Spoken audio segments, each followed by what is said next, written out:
Protesters have taken to the streets in the Pacific nation of Cook Islands, urging the government to protect its ties with New Zealand and heal a rift between the two countries.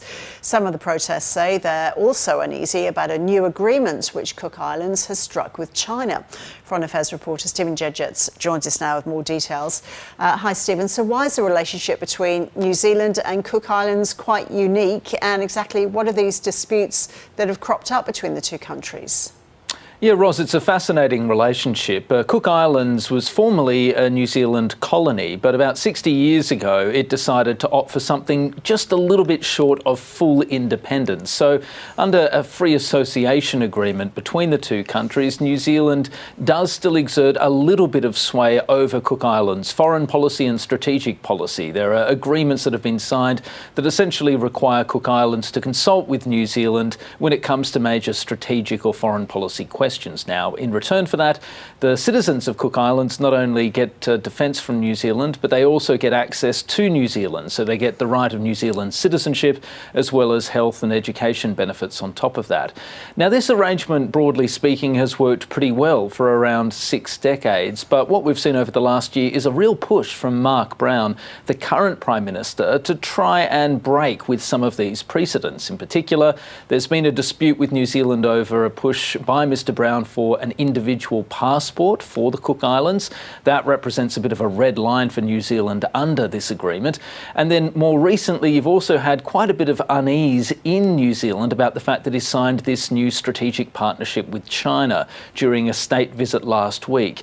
The real source of unease is not just the fact that he signed it, but that he refused to share with New Zealand the contents of that agreement. He said there was no need to do so under the agreement. New Zealand disagrees, but because the language in the documents is pretty ambiguous, both sides could point to wording that backed up their case. Now, today what we've got is a protest in Rarotonga. That's the main island of Cook Islands, where most people live. Some 400 people walking to the Parliament in very good spirits, it must be said. No anger or fury on the streets, but making it very clear that they've got concerns about the fact that this relationship has broken down somewhat.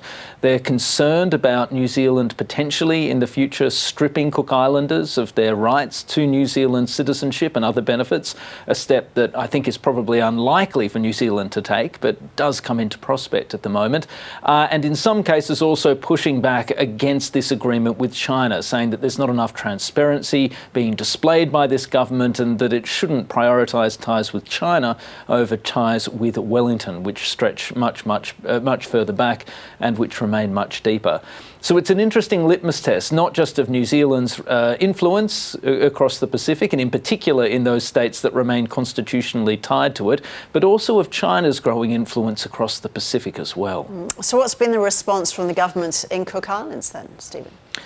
Well, Mark Brown announced last week that he wouldn't push ahead with this passport proposal, saying that New Zealand had, quote, bared its teeth by threatening to take away benefits and access to people who took on a Cook Islands passport. He says it's been put on the shelf for now. Some of his political opponents worry that he might try to revive it down the track, but at least for the moment it seems to be shelved. As for the China agreement, no sign of Mark Brown backing down on that. The agreement's signed, it will be implemented. So the ball is now in New Zealand's court. It's made it clear that it believes that Mark Brown has broken the terms of the agreement with New Zealand by refusing to share the contents of this pact. When those documents are released, New Zealand officials, along with journalists and everyone else, will be able to go through it, and then it will be up to New Zealand as to whether it wants to take any additional steps. Now, I think it's probably unlikely that they'll try to do that, because it's only going to potentially drive away public support in Cook Islands. But nonetheless, Winston Peters, the current Foreign Minister, has shown an appetite for using the stick as well as the carrot with some Pacific Island nations. So it's definitely one to keep an eye on.